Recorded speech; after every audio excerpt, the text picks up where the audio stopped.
of our military housing, and we have a landmark housing strategy to renew or repair 9 in 10 homes, and we are creating a new defence housing service. That is how you put the interests of British service personnel first. Thank you, Mr. Speaker. My constituent, Vijay Odedra, has been telling me how his small business, Capno Trainer, has been working with the Royal Navy to improve the fighting capacity and resilience of our sailors. So whilst we wait for the Defence Investment Plan, can the Secretary of State tell us what steps he has in mind to harness the innovation in our SME sector? Minister.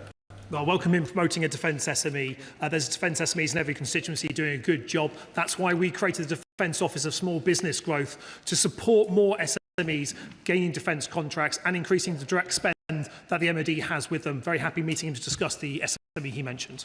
Jane Kirkham. Thank you, Mr. Speaker. The ONS have confirmed they're considering taking the veteran question off the census for 2031. Witnesses at the Armed Forces Bill Committee clearly thought that question provides very important data about where our veterans are. Will the Minister or the Secretary of State engage with the ONS to emphasise the importance of the veterans question? Minister. My honourable friend is exactly right to point out just how valuable that question. It should be asked. It is absolutely valuable in setting data for us to go forward. I have and will absolutely take this up. I'll tell the chance. Thank you, Mr. Speaker. In 2020, the now Prime Minister proposed legislation to ensure that any UK military action could only take place if there were a legal justification, a viable objective and the consent of the Commons. Can I ask the Secretary of State, does he endorse those principles outlined by his party leader, and will he therefore support my Armed Conflict Requirements Bill? Mr. Speaker, I'm very happy to have a look at our Armed Forces Conflict Bill, but the Prime Minister in recent weeks has reasserted exactly the basis on which any UK military forces are committed into conflict. Dr. Peter Prince. Thank you, Mr. Speaker. So many United States service personnel from RAF Lakenheath and RAF Mildenhall live off-base in Bury St Edmunds. 3 planes from Lakenheath were shot down in friendly fire over Kuwait last week. Fortunately, the pilots were rescued. Mildenhall is the home to a large fleet of aerial refuelling tankers. I don't know if it was a tanker from Mildenhall that was lost, but I do know there are 6 grieving families right now. Will the Minister join me in extending our support and sincere condolences to our brave United States families wherever they are? They are in our thoughts. Who wants it? Secretary of State. I will indeed, Mr. Speaker. My honourable friend speaks for the House, and it is a message that I made sure the Secretary for War, Pete Hegseth, had from me direct on behalf of the UK people. John Glenn. Thank you, Mr. Speaker. The Secretary of State is a former distinguished Treasury Minister, and government is about taking decisions when things change. Now, it's welcome that the Chancellor has addressed the heating oil crisis, but what will the Secretary of State do to make the Chancellor come to terms with the changes over the last few weeks to provide some additional support so the Defence Investment Plan will do justice to his ambitions? Well, the Right Honourable Gentleman is right about the rising demands on defence. It was reflected in the Prime Minister's speech last month to the Munich conference, in which he said hard power is the currency of the age, and we know that we need to spend more faster. Burton Sampson. Thank you, Mr. Speaker. Last month, I joined several members from across this House in Ukraine for the 4th anniversary since Putin's illegal invasion. And the mood was very different to the previous year after an extremely harsh winter and Putin's bombardment of the power networks. Can he give assurances that not only will we stand by Ukraine with everything going on in the Middle East, but we'll also help them and support them in fixing key infrastructure so that 400,000 people are not living without power in Kyiv? Thursday. My honourable friend is right, and I welcome the visit that he paid to Ukraine. We are indeed doing what we can to help Ukraine defend its critical civilian infrastructure targeted by Putin, and we are indeed stepping up our support, our military support to Ukraine in the way that I've reported to the House today. Wendy Morton. Thank you, Mr. Speaker, I've just returned from visiting Ukraine last week, and it's very clear to me that Ukraine still needs help with procurement of missiles, interceptors and sanctions on the Shadow fleet. But the role of the US also remains critical as well. So I'd just like to ask the Minister if he thinks that it really helps persuade the US to stay strong on Ukraine when, as a close ally of ours, the UK U-turns over the use of our air bases to attack Iran. So state. Well, the decision to accept the fresh US request to use our bases to strike the missile locations of Iran was clearly set out at the time. Just say to the Honourable Lady, I welcome, and the House welcomes her visit to Ukraine, and this is enormously encouraging in supporting Ukraine to have members of this House from all sides regularly in Ukraine, reinforcing the support that this country continues to give to their fight against Putin. Bacon. Thank you, Mr. Speaker. Following the welcome announcement of defence investment in Scotland last week, can the Minister provide an update on the plans to take forward programme Euston at Faz Lane? Does he agree that the skilled workforce at the Methil Yard in my constituency saved by this government will provide an excellent capacity to deliver this vital contract? Can I thank him for his continuing advocacy? I've met him to discuss this, and I will no doubt meet him again very soon to discuss it. We'll continue to invest in our shipbuilding infrastructure across the UK, and as we approach decisions on Project Euston, we'll be sure to keep the House informed. Danny Chambers. Well, thank you, Mr. Speaker. There's widespread concern about the government sticking to the decision made in 2016 to shut the Winchester Army Training Regiment. It trains 20% of our troops. Has there been an impact assessment on this? And have the government spoken to commanders at Purbright and at Winchester to ensure that they can not only maintain our training capacity, but increase it if necessary? Minister. The government undertake very detailed impact work, and I can assure him that there is no impact to our training capability, and I'm pleased to say that we are increasing the number of people starting training, no thanks to the previous government. McNaughton. Much, Mr. Speaker. A new partnership between New College, Lanarkshire and Cairnhill Structures, a steel fabricating company in Coatbridge, begins today. Engineering Futures aims to give local people a start in engineering and trades such as welding, fabrication and computer aid design, all essential to strengthening our skills base and increasing defence jobs. So what steps will my right honourable friend take to promote similar schemes across Scotland? Well, can I praise New College Lancashire for their work? It's precisely the reason that we wanted to invest in not one but two Scottish Defence Technical Excellence Colleges, and I hope that the Scottish Government will be able to match that commitment that this Labour Government has made precisely to deliver for young people of Scotland as he has set out. Final question, Harriet. Thank you very much, Mr. Speaker. Further to the question from the Chair of the Energy Select Committee, energy infrastructure offshore needs protecting. The Strategic Defence Review did not mention specifically platforms, FPSOs or rigs, these movable assets. Can the Secretary of State or the Minister confirm that these will be considered in terms of our energy security, and what will the Defence Department do to ensure their security now and in the future? On the contrary, Mr. Speaker, the Strategic Defence Review laid greater emphasis on the need to step up our homeland security and our homeland defence, and that includes the critical infrastructure under the sea on which we depend. Point of order on questions. Then the best objective. Mr. Speaker, well, before the Defence Ministers leave their place, earlier on the Minister for Defence, Readiness and Industry mentioned exercise Titan Storm in the context of Ajax. I asked a written question to the Department on the 1st of January, a name day question which was due for answer by the 7th of January with regards to how many noise and vibration injuries have been sustained up to exercise Titan Storm. And I was wondering if I could ask for your advice as to how I can best elicit an answer now it's over 2 months late. Front bench wants it? If not, I'll deal with it. Can I just say it's totally unacceptable that it's in the question. It's a name written day. It should be answered. I cannot believe that something that came in January has still not been answered. Can I ask that the Secretary of State looks into it and ensure that questions are answered? Isn't good enough. Members are representing their constituents. They have people who are serving, people who may be serving in this contract. Please, let's take this House more seriously. We're having a very bad time from government, who seems to have a total disregard for members of Parliament, which is totally unacceptable. Is it similar to the similar? Mr. Speaker, can I thank you for your comments there? The next defence questions are going to be on the 10th of May, and obviously we're all aware of the recess, but given our armed forces personnel, many of them my constituents and represented across the House here, are going to be in harm's way during that period.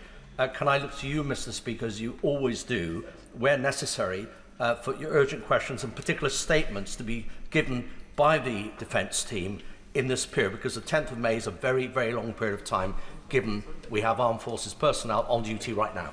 Right, I'm not going to carry on the conversation. I think you put it on the record. Before we do come to the next item of business, I should note the recent death of Phil Wallace, who served as the Member of Parliament for Oldham East and Saddleworth between 1997 and 2010 and held several ministerial posts. Our thoughts are with Tracy, his sons and the rest of the family and friends, and from all former colleagues. I know, and I've got to say to the Secretary of State for Defence how close you were, and I know, John, that you did and kept us all informed with your regular visits. It really was appreciated. Right, we now come to the next urgent question. Let the front bench change over.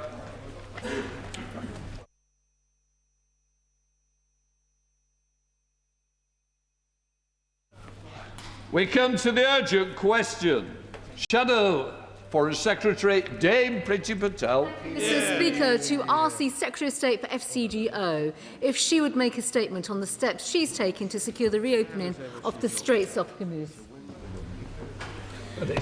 Well, Mr. Speaker, I thank the Shadow Foreign Secretary for her question. I should say first, Mr. Speaker, that the Foreign Secretary will provide a wider update to the House tomorrow morning on the UK's approach to the situation in the Middle East, including the conflict in Iran, escalation in Lebanon, our consular response and her diplomatic engagement, including her recent visit to Saudi Arabia over the weekend, which will provide the possibility for further questions on a much wider range of issues.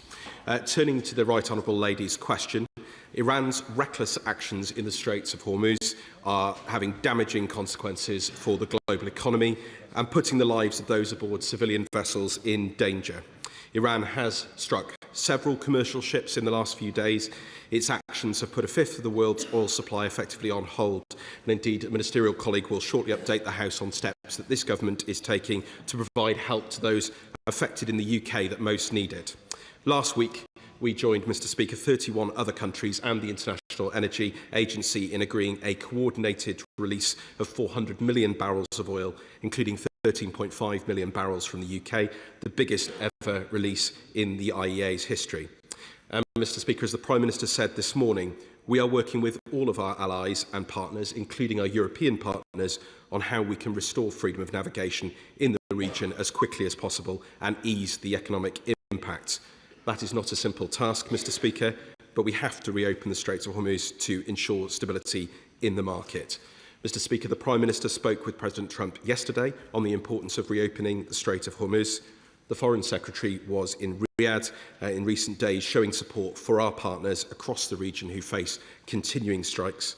She discussed the impact of Iran's actions with GCC foreign ministers and the importance of maintaining energy security and supply. And as we speak, she is on a call with Secretary of State Rubio on this very crisis. The Defence Secretary has just been answering questions, Mr. Speaker, on these issues. And Mr. Speaker, I can assure you and the whole House that the government will continue to work towards a swift resolution of the situation in the Middle East to protect our people, our allies, and to reduce the cost of living for working people in this country. Mr. Speaker, this is a moment for Britain to stand tall and work intensively with our allies, with the despotic Iranian regime continuing to attack international shipping in the Straits of Hormuz. Urgent action is required to reopen safe shipping routes, to protect lives and to support trade and economic stability. We all feel the economic cost of Iran's actions, and this morning the Prime Minister told the press, and not the House, Mr. Speaker, that we are working with all our allies to bring together a viable collective plan that can restore freedom of navigation in the region as quickly as possible. Now, recognising that this is not straightforward, where is this plan and what measures are being considered? The British public, Mr. Speaker, need to know what the government is doing to protect our economic and national security. There are currently no destroyers in the Middle East. These can operate at a very long range and can take down projectiles. They can also provide cover for minehunter vessels. When will the government send one? Under this government, there are also no minehunters at our naval base in Bahrain, a base designed to host a fleet of minehunters. Is the government urgently working to bring minehunters back to Bahrain to strengthen capacity and capabilities at that base and in the region? Is the government working with our allies to assess the viability of striking targets that threaten international shipping, just as happened against the Houthi targets in Yemen? What action is being taken to protect critics of the Iranian regime and journalists from acts of transnational repression from the IRGC? Will the government lead a diplomatic effort to ensure that Russia does not profit from this crisis? And will the Minister reaffirm that Britain will continue going further in its actions on Russia and oil refineries fueling this war? With our friends in the Gulf, who are being so brazenly under attack from Iran, what assurances did the Foreign Secretary give them on her visit about Britain's presence in the region and actions to protect our bases? And did she make any progress on increasing the number of British nationals who can return home, bear in mind the disruption to flights that have taken place today? Mr. Speaker, this is a hugely consequential moment for the world, and Britain cannot stand by and sit on the fence. Well, thank you, Mr. Speaker, and she asks very important questions, both about the safety of British nationals, our allies and others, and of course the impact economically. And she rightly raises the situation in relation to Russia and Ukraine. And of course, we cannot allow this situation to become a bonanza in any way for Putin in his war against Ukraine. And that is why we are absolutely committed, I can assure her, to continuing our economic pressure on Russia. And I spoke to my Ukrainian counterpart just last week to reassure him of that. The Prime Minister set out very clearly, Mr. Speaker, that the Straits of Hormuz are vital. They're vital to the international economy and to security. We're in continued conversations with European allies and with the United States. These questions are, Mr. Speaker, very complex. Any plans must be multilateral, with as many nations as possible taking part. And I'm obviously not going to get into detailed discussions here, but the Defence Secretary has already said about the resources that we pre-positioned in the region. The Prime Minister has been clear about that, as have I and the Foreign Secretary. And indeed, there are capabilities such as autonomous mine hunting capabilities and others. But we already, of course, as I said, have been taking substantial actions to support allies and partners. And indeed, the GCC set out very clearly after their meeting with the Foreign Secretary that they thanked the UK for our solidarity with the countries of the GCC and our strong and long-standing commitment to their security, stability and territorial integrity. That was it from the statement issued by the ministers after they met the Foreign Secretary at the weekend. Mr. Speaker, we've been very clear about our objectives. Firstly, that is to protect our people in the region. Secondly, whilst taking the necessary action to defend ourselves and our allies, we will not be drawn into the wider war. We will continue working to a swift resolution that brings security and stability back to the region, but also crucially stops the Iranian threat to its neighbours. We all want to see an end to this war as quickly as possible, because obviously the longer it goes on, the more dangerous the situation becomes and the worse it is for the cost of living back here at home. And that is exactly why the Prime Minister has set out decisive action today on the measures that we are taking to support UK citizens who will be affected with energy prices, and whether that's on the heating oil issue, which a ministerial colleague will be speaking on shortly, whether that's on the energy price cap, or whether that's in our continued investment in energy security and capability here in the UK. We cannot allow ourselves to be at the whims of whether it's the Ayatollahs or indeed Vladimir Putin when it comes to our energy security. We've already acted alongside other countries to release those emergency oil stocks, which I set out at a level that is completely unprecedented. But of course, we ultimately do have to reopen the Straits of Hormuz to ensure stability in the market, but that isn't a simple task. So I repeat again, we're going to work with allies, including European partners, to bring together a viable and collective plan to restore freedom of navigation. Mike Kay. Thank you, Mr. Speaker. The Joint Maritime Security Centre has designated the Persian Gulf situation as critical. Northwest RMT and the Chamber of Shipping have designated the Straits of Hormuz, the Persian Gulf and the Gulf of Oman as a warlike area way into next month. Protecting the safety of seafarers and UK flagged vessels is paramount. Will the Minister continue to commit to upholding the International Convention for Safety of Life at Sea?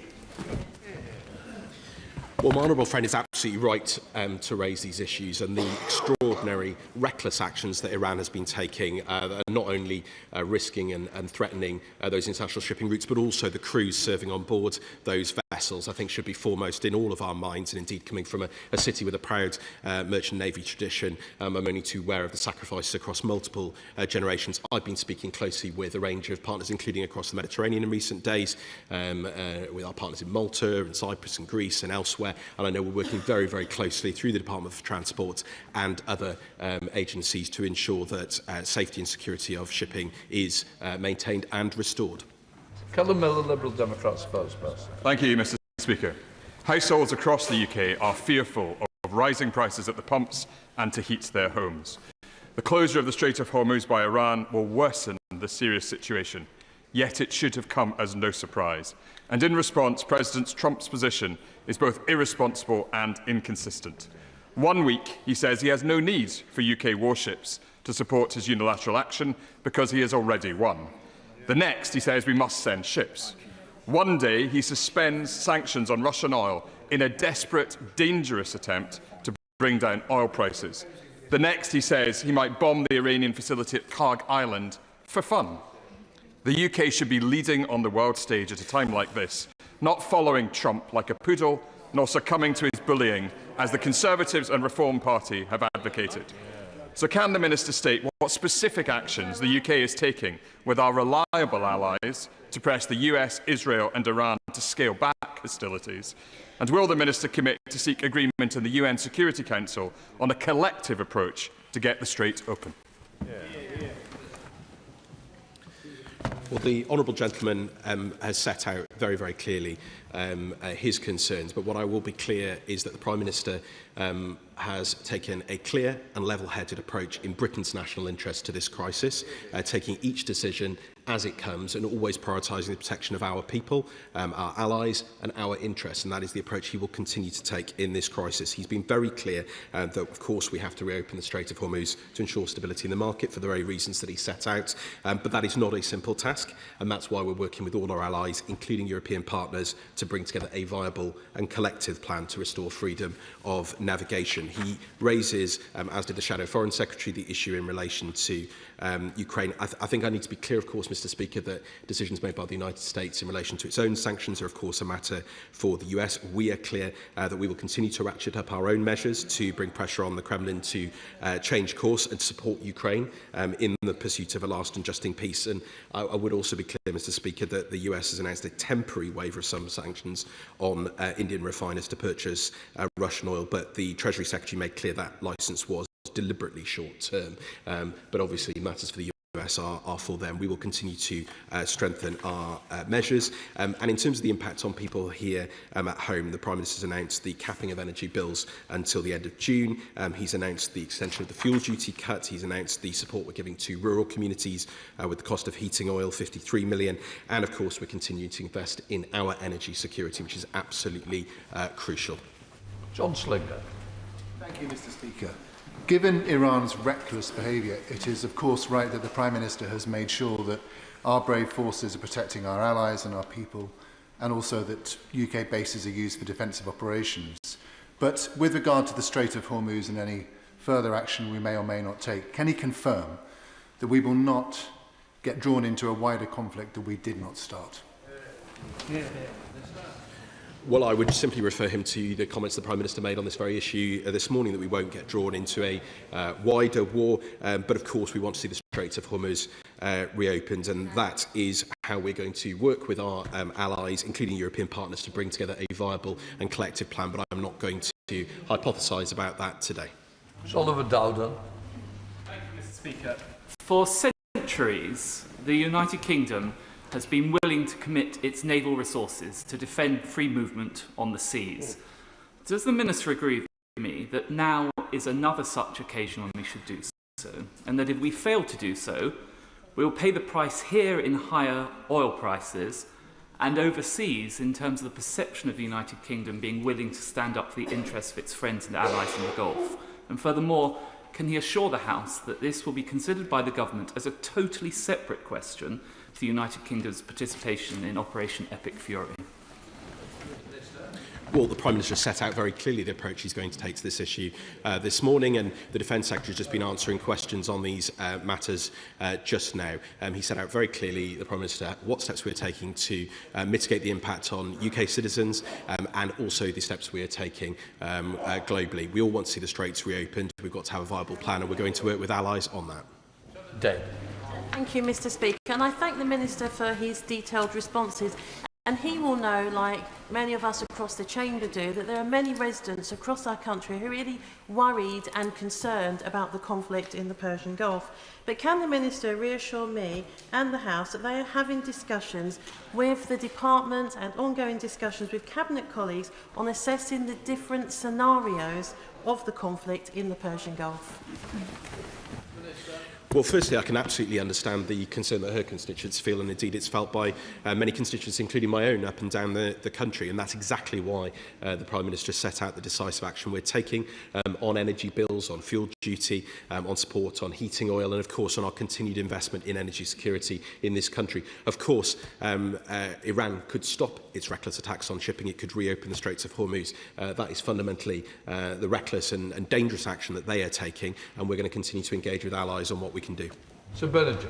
Thank you, Mr. Speaker. Does the government realise that this nation is already at war? That we have Iran firing on sovereign British territory? That we have Russia having already proclaimed that they are at war with the United Kingdom? Isn't it time to put the whole of the government onto a war footing, or we will carry on running behind the curve as we have over this recent matter of the Straits of Hormuz?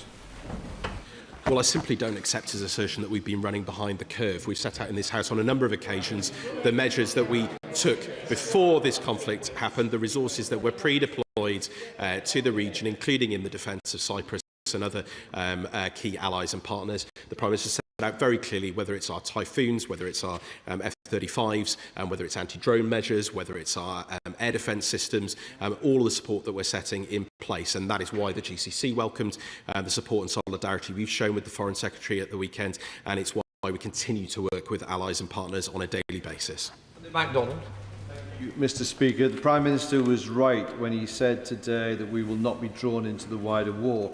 But the US President is now requesting UK military assets to police the Straits of Hormuz. This is exactly the sort of mission creep many have warned against. Discussing NATO this morning, General Sir Carter said it is not for one of the allies to go to a war of choice and then oblige everybody else to follow.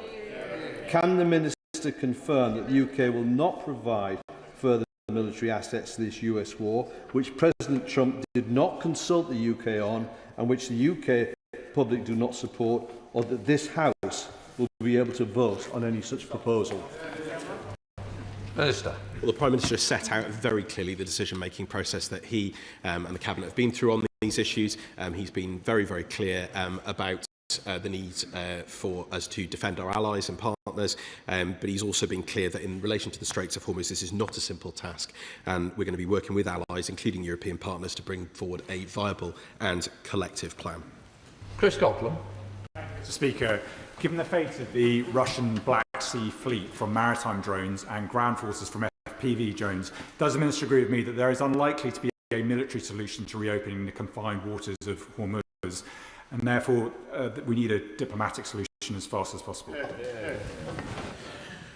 Well, I completely agree with him that we need further diplomatic action. That is exactly what the Foreign Secretary, the Minister for the Middle East, the Prime Minister, myself, the Defence Secretary and others have been engaged in recent days and weeks. He raises the importance of different drone capabilities. In terms of the wider situation and the threat we face from drones, that's exactly why we work with partners such as those I saw in Latvia just a few weeks ago to develop the very, very best in capability and to learn the very important lessons from Russia's brutal war against Ukraine.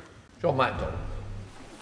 As has been said, Trump and Netanyahu launched this war without consultation. They did it unilaterally and did it recklessly and irresponsibly.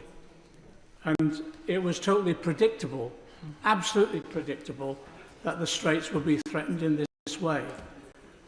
And yet some shipping is moving, isn't it?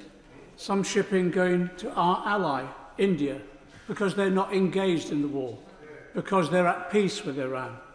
So doesn't that teach us the lesson that we need to bring about peace, and that should be our main and prime purpose in negotiating a peaceful settlement, and the first step on that is de-escalation?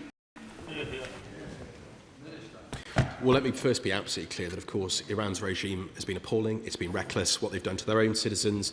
They cannot be allowed to develop a nuclear weapon. And, of course, their reckless attacks, not only on shipping, but on civilians and of our allies and partners across the Gulf and indeed across the wider region is absolutely appalling. They could stop this right now.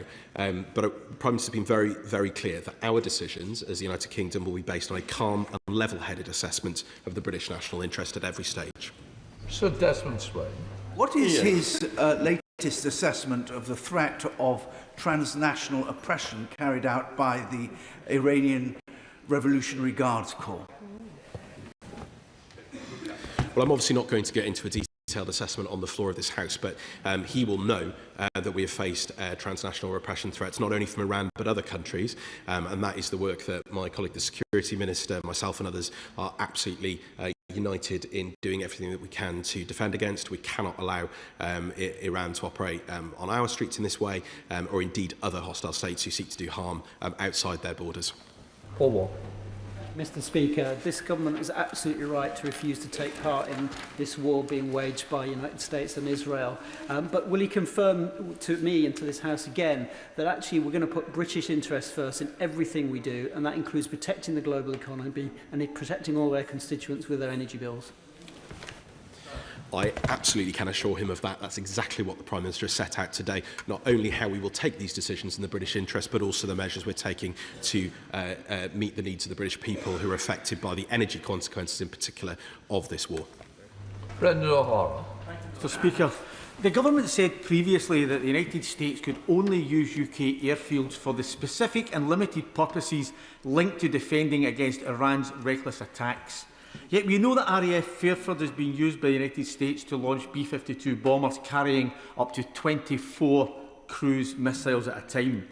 But given President Trump's reckless and dangerous language at the weekend about Carg Island, saying that we may hit it a few more times just for fun, what guarantees can he give this House that none of those missions coming from the UK anywhere will target civilians or civilian infrastructure? Well, Mr. Speaker, I'm simply not going to get into hypotheticals on the floor of the House. What I can say is the Prime Minister has been very clear, as he well knows, the principles on which he has taken these decisions, the principles on which he took the first decision, the principle on which he took the second decision, and he's been very, very clear about that. Debbie Abraham. Mr. Speaker, at a meeting last week in the House of Commons, we had a number of Arab ambassadors who attended, and they made the really clear point that the military action undertaken by Israel and the US emanated from the action that we've seen over the last 2 years, over 2 years in Gaza, and that the solution similarly needed meaningful peace in that area. So what are my right honourable friends doing specifically around Palestine, given the relationship it has to a lasting peace within the region as a whole, including within this action? Well, we continue to engage closely with the Palestinian authorities and, of course, with the Palestinian ambassador here in the UK. And indeed, the Foreign Secretary, as I said, was in the region at the weekend and was engaging closely with foreign ministers from across the region. So we'll continue to work with all partners in the pursuit of stability and security and peace across the whole region. Thank you, Mr. Speaker. Closing the Strait of Hormuz is Iran's most predictable threat, and yet it appears no plan to reopen it was ready to be enacted. Equally, on Cyprus, it appears there was either an intelligence or a planning failure, which underestimated Iran's either intent or capability.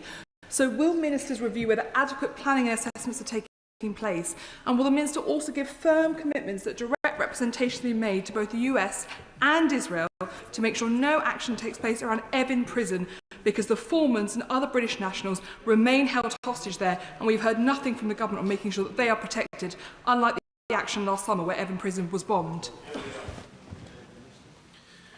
Well, on the specific case relating to the foremans, she'll know that my honourable friend, the Minister for the Middle East, spoke on this the other day, as indeed I'm sure the Foreign Secretary will tomorrow if asked. I've been very clear about the importance of not only protecting our interests and bases in Cyprus, but also the defence and security of Cyprus, and I'm in regular contact with Foreign Minister Kombos and colleagues in Cyprus. And just for the record, Mr. Speaker, confirm the sovereign base areas on the island of Cyprus are not being and have not been used by US bombers for strikes on Iran. But we will continue to work with partners across the region. It is simply not correct to say that we were not prepared. We had resources, capability in place, and we provided further capability and resources in recent days. Whereas, Mr. Speaker, rather than adopting the opposition's hokey-cokey in-out policy to this conflict, does the Minister agree with me that any commitments to UK military support in the Straits of Hormuz must be subject to time-bound operational objectives? And can he confirm that the clarification of such time-bound operational objectives to this conflict are being pursued with the US Department of War? Well, I'm obviously not going to go into specific details of specific conversations, but what I can say is the Prime Minister has been very, very clear about the way he approaches these issues, which is in the national interest, in the British national interest, in a calm, level-headed way, in a lawful way, and in interests of our people and our allies. And the opposition have been all over the place on this. And the other party that is not here, the other party, again, Mr. Speaker, conscious by their absence, of course, is the Reform Party, not even here in the chamber. Vicky Slade. Speaker, the US President has suggested that the future of NATO may depend on how countries fall into line, supporting him in reopening the shipping channel. Does the Minister believe it's acceptable for this type of pressure to be applied on sovereign nations when there is still no evidence that this war has a legal basis or a plan? Yeah.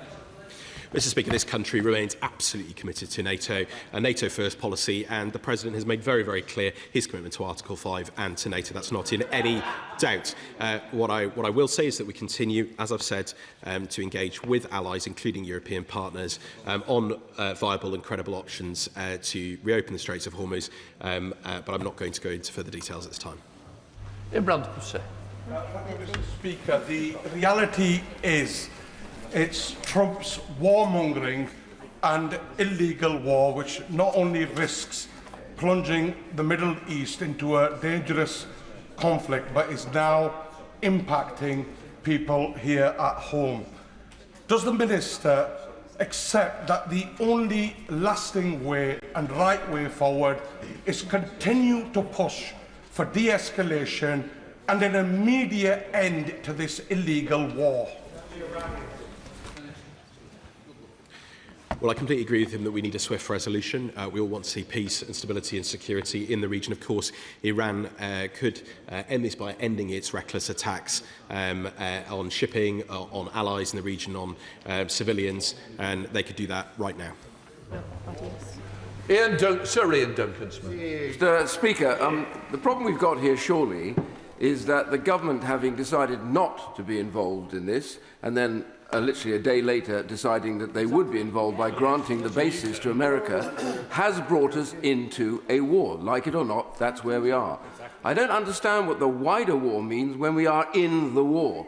And that's the Strait of Hormuz right now. And surely that means the reason for not knowing, dancing along a sort of tautological tap dance that the government's playing on words, is a reality that they have no idea what they should have been doing because they didn't want to be here in the first place. But they are. So the question really is surely to the Minister concerned, be honest.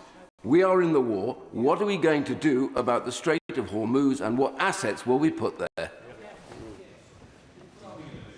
I've been very clear, Mr. Speaker.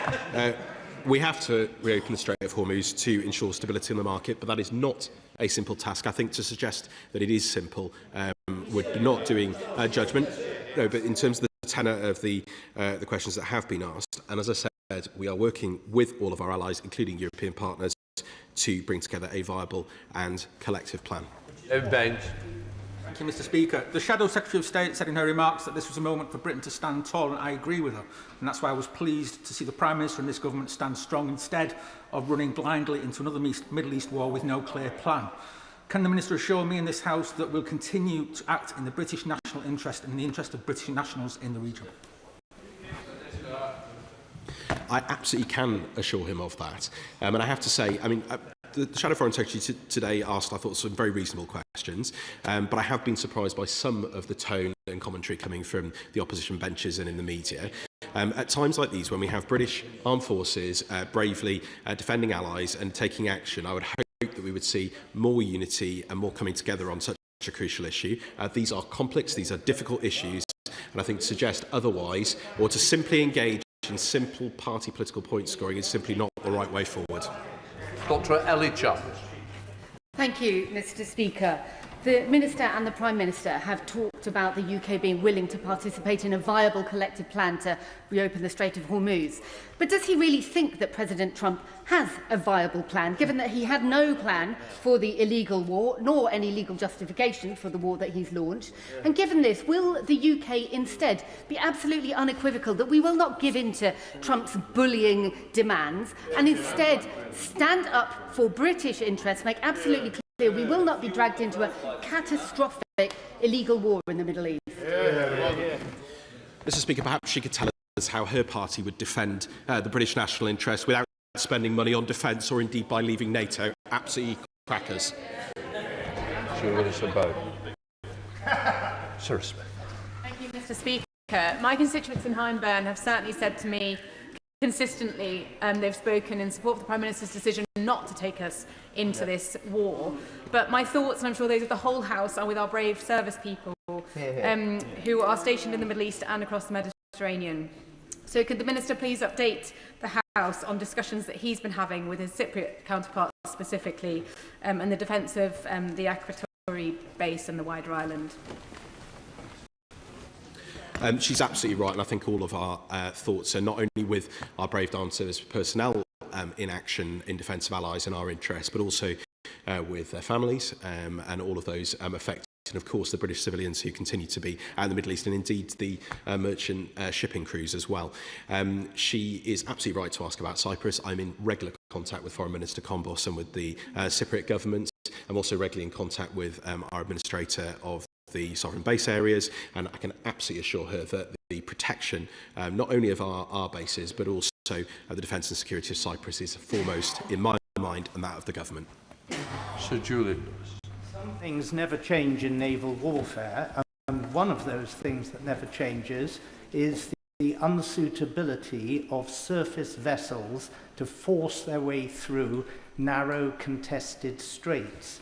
Over 100 years ago, the French and the British learnt this when between them they lost 3 battleships in a single afternoon to a single German submarine in the Dardanelles.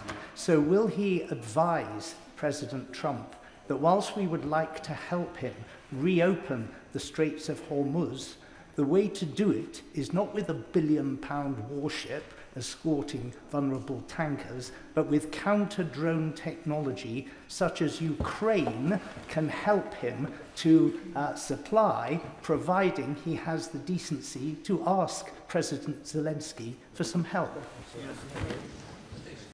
Well, he asks a question with his usual thoughtfulness and experience, and he quite rightly sets out the complexity of the situation, and that is exactly why we have to approach this issue. We all have a shared objective. We need to see the straits reopened, but we need to approach it with a credible and viable plan, and that's why we're engaged with allies, including European partners, on this very issue. Thank you very much, Mr. Speaker. And following on from the question from the honourable gentleman on the opposite side, what discussions is the Foreign Secretary having in the Gulf at the moment regarding the future viability of convoys and other actions? And can he assure myself and the House that plans will be in place for such convoys at a time when it is safe to do so? Well, I'm not going to get into specific hypothetical scenarios, but what I will say is that we're engaged with a wide range of partners across the region. That's why the Foreign Secretary was speaking with Gulf partners this week with the GCC. She was engaged with Saudi counterparts and, of course, has been engaging with foreign ministers there. And they set out their thanks for Britain's solidarity and engagement, not just on these crucial issues and the impact on their economies, but also in wider defence and security needs across the Gulf. Since there is no plan to reopen the Strait, it seems that the price of fertiliser is going to skyrocket. What advice does the Minister have for farmers in the Northern Hemisphere who would normally be buying fertiliser at this time to support spring plantings, many of which are making a decision on whether or not to go ahead with those plantings, which he will know, if they do not, has dire implications for food prices and the cost of living? Well, he rightly sets out a very important issue to rural communities across this country. And if I may, Mr. Speaker, I will get one of my colleagues at DEFRA to write to him with detail on that question. But I think it's not only the impacts, obviously, on direct oil and gas prices, it is the impacts on inflation, it is the impacts on issues such as fertiliser and supply chains more generally. So he's right to raise those issues, and I'll come back to him with some further details. Kim Johnson. Thank you, Mr. Speaker. Israel and the US started this illegal war, but Trump is now demanding that NATO allies support him in opening up this critical waterway. Yet European countries are not bending. So can the Minister give assurance that this country will not bend and that any military action we will be given a vote? Well, Mr. Speaker, the Prime Minister set out the very clear, calm, logical approach that he has taken to all of the decisions that he's had to take on these important issues. I can absolutely assure her that approach will continue. We all want to see the Straits reopen to ensure stability in the market, and for the reasons that were just expressed, that isn't a simple task, and that's why we're engaged in working with all of our allies, including European partners, on this issue. Adnan Hussain. Thank you, Mr. Speaker.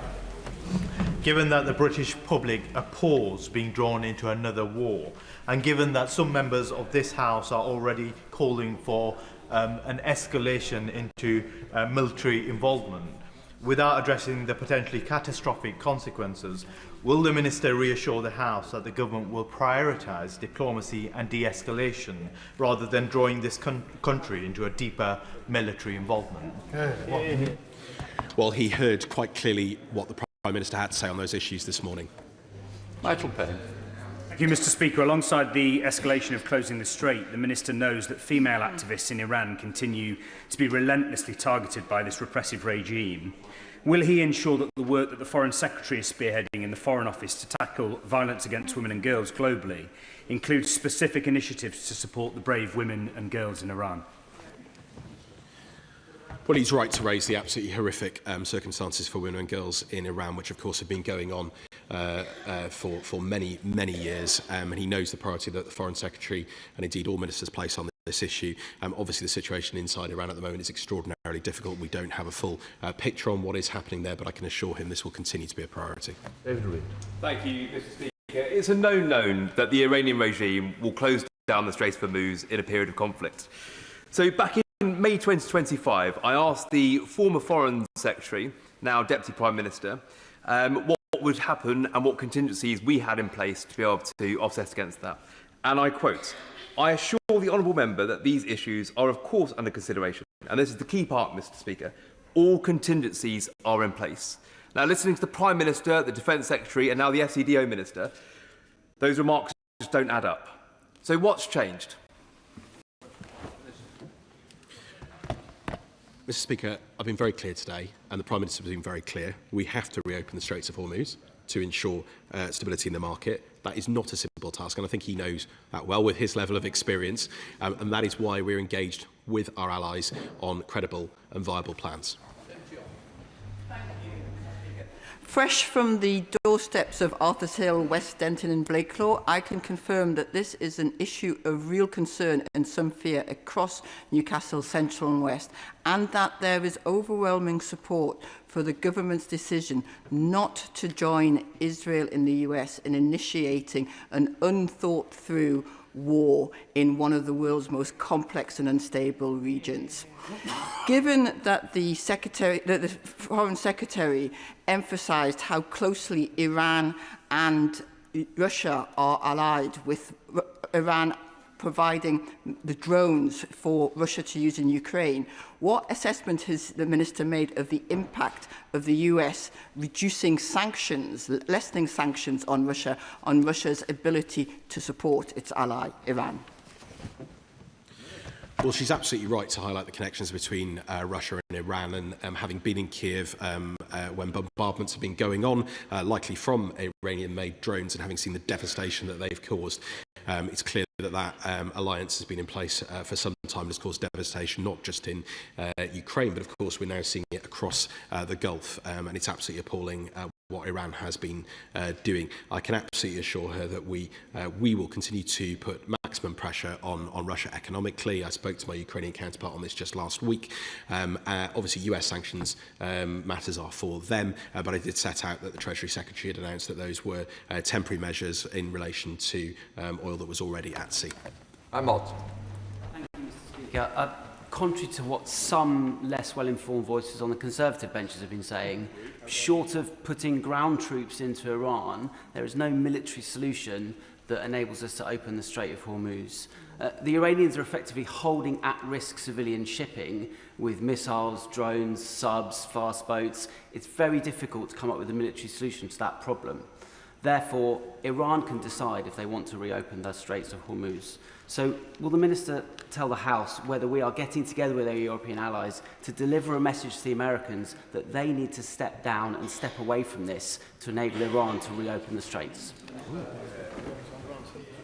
Well, he sets out the complexity, Mr. Speaker, of the challenge, and that's why we need a calm and level-headed approach, which is exactly the approach the Prime Minister is taking. We are absolutely in conversations with European partners on that point, and indeed partners across the Gulf. And as I said, the Foreign Secretary has been speaking to Secretary Rubio while I've been answering this question. Tom Hayes. Thank you, Mr. Speaker. The government has learned from the missteps of Iraq, whereas the Conservatives and Reform would repeat them. The Prime Minister is de-escalating in line with the national interest. The Conservatives and Reform would blindly follow President Trump into a war of choice. Would the Minister outline to my constituents that he will continue to de-escalate this conflict, he will continue to bring down the cost of living, and that he will continue to do that while keeping to the path that the government has set, which has brought inflation down from 3.4% to 3% and is on track to hit 2%? Well, I thank him for his question, Mr. Speaker, and as I said, I've been baffled as to the position at times of the opposition, let alone Reform, who yet again are not here in the chamber today. But what I can assure him of is that the Prime Minister is focused not only on the international aspects but on the domestic aspects, and that's why he set out very clearly today the measures to support British people who are affected by worries about their energy bills, and whether that's on the energy price cap, whether that's on the heating oil issue, whether that's on our investment in energy security in this country, or whether it's on the fuel duty cuts. He's setting out very clearly what we're doing to support people here at home. Samuel Wilson. Speaker, the Minister has insisted that he doesn't want to get drawn into a wider war. But how much wider could a war which has our civilians targeted, our bases targeted, and our economy being strangled? How much wider could a war like that be? And does it not recognise that Iran has been able to close off the Strait of Hormuz if and when they wanted, using their proxies, using their geographical position, and only once they learn the lesson that that tactic will not be accepted, that blackmail will not be accepted, then are we going to find that this can't be repeated again. And what is his reluctance? Is it because we don't have the ability or just don't have the political will? Well, Mr. Speaker, I'm not clear what the Honourable Gentleman is suggesting our policy should be, but what I can tell him is that the Prime Minister has been very clear about the decisions he's made, and when it comes to the defence of our allies and of our interests, those will always be forefront in his mind, as indeed will be measures to support citizens who are affected by these issues, including in Northern Ireland and those relying on heating oil. Christopher Vince. Thank you, Mr. Speaker, and I thank the Minister for his detailed response on an issue that we're all keen across the House to get resolved. On the issue of British nationals returning to the UK, and I'm pleased to say that those that I made representation about to the Prime Minister a couple of weeks have been safely returned to my constituency of Harlow. Can the Minister confirm the work the Government is doing to support the British airline industry? I had a meeting with representatives of, a conversation with meetings and representatives of the MAG Group last week in the area to support to ensure all the UK citizens are returned home. Well, I'm glad, Madam Deputy Speaker, that the situation he raised on behalf of his constituents has been resolved, and I can absolutely assure him we remain focused on bringing British nationals home. Yesterday, 35 flights arrived back in the UK carrying more than 8,000 British nationals from the region. More than 92,000 British nationals have returned since the start of the war. We've chartered 6 flights from Muscat and Dubai, and we continue to work with airlines as he requests to ensure people can be brought home safely and quickly. Mark Pritchard.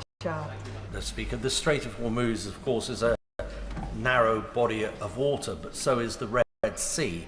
Of course, the Houthis have previously sent ballistic missiles and drones onto ships, commercial ships, and caused a lot of damage and disruption, again having an impact on the global economy. Thus far, the Houthis have been on the sidelines with this current conflict. That could easily and readily change. So what is the government doing to anticipate the Houthis getting involved, and what naval assets are in the region or could be deployed to the region quickly in order there is not a repeat of what we saw with HMS Dragon, given that if the Strait of Hormuz is closed, the Red Sea is closed, then we are going to see a double crisis? Well, I can assure him that we keep a range of threats and risks under close monitoring, and of course we will always take steps that we can to protect shipping and of course our interests and allies in the region. I'm not going to get into the specifics of any individual location. Ayub Khan. Thank you, Madam Deputy Speaker. Over the weekend, France and Italy opened talks with Iran to allow their ships to pass through the Strait of Hormuz. France has limited America's use of its bases to non-combat missions only. Italy have refused to help altogether. But with this Labour government giving a licence to American assets on British bases, there is no hope of striking a similar deal to let our ships through at present. My question is, can this government confirm that it will keep all options on the table, including the suspension of American military operations from our bases, because British citizens must come first and they must be shielded from bearing the economic brunt of America and Israel's illegal war?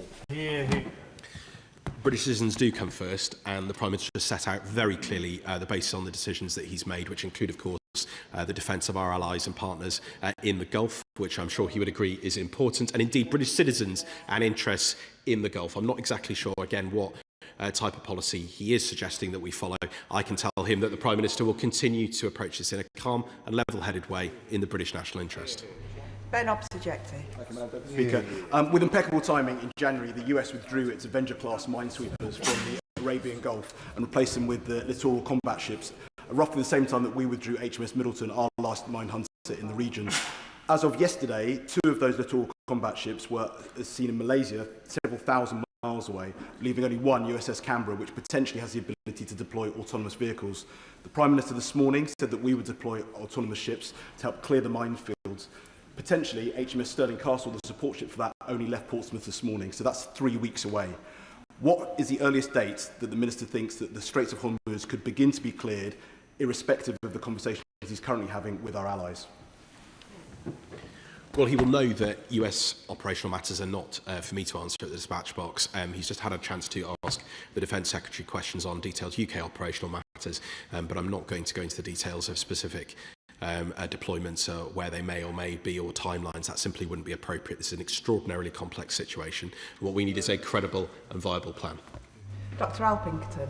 Thank you, Madam Deputy Speaker. Given the vital role of Lloyd's of London in underwriting global trade and in providing war risk cover to vessels currently stuck in the Persian Gulf, can I ask the Minister what conversations he has had, or is he aware of, with Lloyd's to ensure that their extraordinary expertise in this area is factored into the government's developing thinking?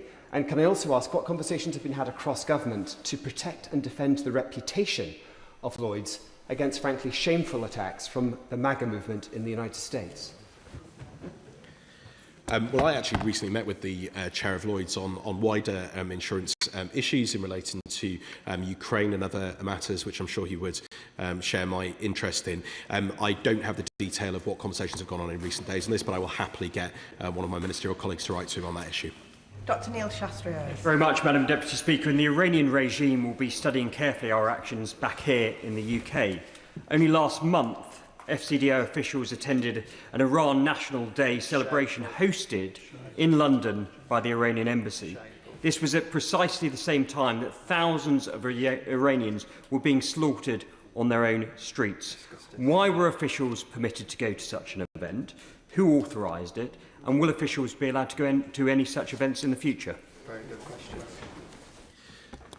Well, it's my understanding that ministers were not consulted or indeed advised on that attendance, and this has been an issue that's been ongoing since, I think, 2015, and indeed likely under the previous government as well. Lincoln Jock. Thank you, Madam Deputy Speaker. The Minister's come here today with a sort of pretty vague, we're in discussions with allies about making a plan, and he doesn't want to give us any more detail than that. And I can potentially see why. When he has those discussions with allies, would he please remember that the British taxpayer very kindly gifted 2 Sandown-class mine hunters to the Ukrainian Navy, and we have trained up their crews, and they are now at a NATO standard. And the Defence Select Committee visited them in Portsmouth, and they were very proud of those credentials. We've heard from my friend, the member for New Forest East, that Ukraine does seem to be leaning into support to allies in the Gulf. And so when he's having his discussions with his allies about making a plan, will he bear that in mind? Because, of course, those craft cannot deploy back to the Black Sea because of the Montreux Convention, and the crews, I believe, are there and ready to operate. Well, Madam Deputy Speaker, he asks an important question. I'm not going to, for obvious reasons, get into the detail of individual pieces of kit and equipment, but I do welcome the fact that Ukraine has engaged with Gulf partners on the lessons they've learned, particularly in relation to drone technology. I think that's very, very important, but I think it is, of course, absolutely right that Ukraine's focus remains on defending itself against Russia's barbarous aggression and the needs that they have, and I can assure him that our commitments to Ukraine remain absolutely ironclad in that regard, but I don't want to get into commenting on individual pieces of kit and equipment. Jim Allister. Madam Deputy Speaker, listening to some honourable members this afternoon, one would be left to wonder whether President Trump or Iran is the enemy. The truth is that our bases have been attacked. Therefore, inevitably, aren't we already involved in this conflict? Yet the government seems not to want to face up to that reality. When it comes to the Strait of Hormuz, does it follow through, therefore, that we're simply going to rely on the USA to open them, or have we any plan?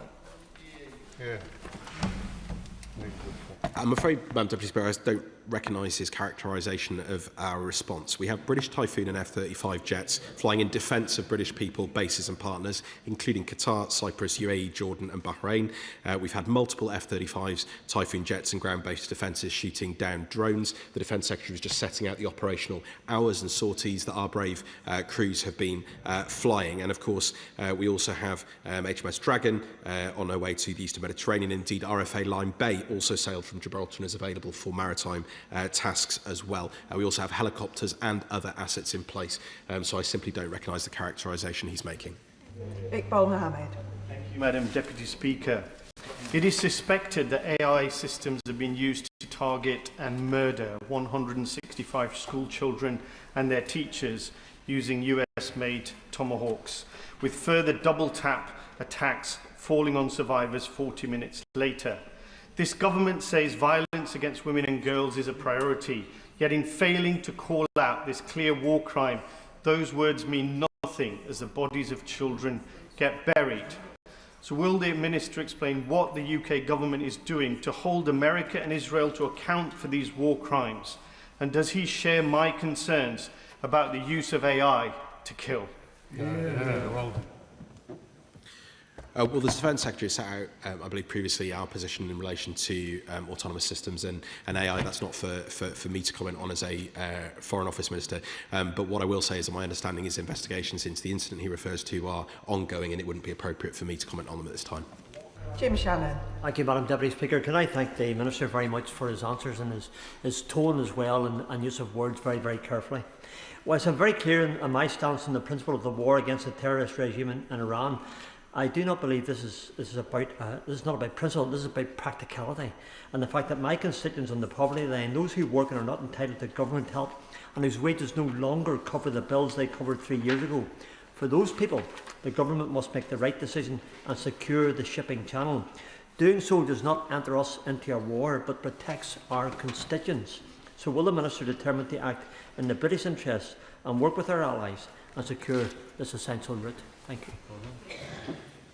Well, he rightly, Madam Deputy Speaker, as always, speaks up for his constituents in Strangford, and rightly does so. We all want to see the Straits reopened. It's important we have conversations with allies on credible and viable ways to do that. But it's also important that we take that action here at home. That's why the Prime Minister has acted on the energy price cap, on the fuel duty cuts, on the heating oil support, which I think will be a particular benefit to his constituents. And indeed, that's on top of course, the Warm Homes discount and the investment that we're putting into energy security in this country. And I hope that helps his constituents. And that concludes the first urgent question. I'll just give the front benches a few moments to stop further.